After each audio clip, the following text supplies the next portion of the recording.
So in this video I will show you how you can put reminder on your lock screen. To put reminder on your lock screen, you can just swipe down from the left top corner of your phone, then hold it, and then you can press customize. Then you can click on your lock screen and add on widgets.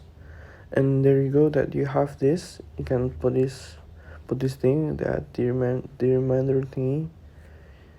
If you want to put it on the right, you have to put something on the left first, so it goes over to the right. But if you want it on the left, you can just do not add anything on the box. And just by doing this, and now you have finally displayed your reminder on your lock screen.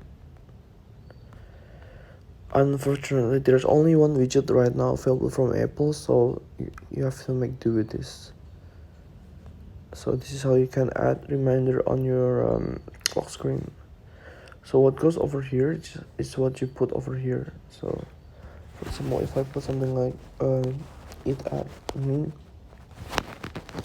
it will be displayed at this at the reminder. Just wait until it gets updated, and there you go, you have the reminder on the top of your lock screen. And then you can easily view the important things in your life easily at your lock screen. So thank you for watching. See you on the next video.